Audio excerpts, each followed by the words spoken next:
J'ai une question pour vous. Vous avez une maison qui vaut 2 millions de dollars? 3 choix. Vous la vendez vous-même, vous engagez un courtier immobilier ou vous engagez un courtier, mais vous négociez sa commission. Lequel choisissez-vous? Personnellement, je trouve que ce n'est même pas la bonne question. La vraie question, c'est quelle valeur ce professionnel est-il capable de créer? Parce que si un courtier vous permet d'obtenir 300 000 $ de plus sur votre propriété, est-ce que sa commission est encore importante ou est-ce qu'elle devient tout simplement le prix d'un meilleur résultat?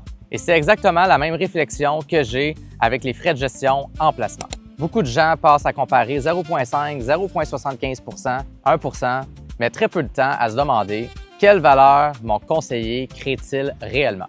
Est-ce qu'il se contente de choisir quelques placements ou est-ce qu'il m'aide à payer moins d'impôts, à prendre de meilleures décisions, à protéger ma famille, à planifier ma retraite, à préparer la vente de mon entreprise, à coordonner mon comptable, mon fiscaliste et mon notaire, à m'empêcher de vendre au pire moment? Parce qu'aujourd'hui, acheter un placement, c'est devenu facile.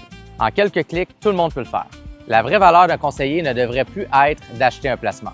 Elle devrait être dans son jugement, son expérience, sa stratégie et surtout dans les erreurs qui vous aident à éviter. Parce qu'une erreur financière ne vous envoie jamais une facture. Elle vous envoie une conséquence, parfois 5 ans plus tard ou même 20 ans plus tard.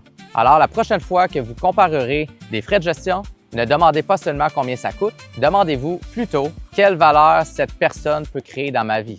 Parce qu'au final, les personnes qui bâtissent les plus grands patrimoines ne choisissent jamais les professionnels les moins chers. Elles choisissent ceux qui leur permettent de prendre les meilleures décisions.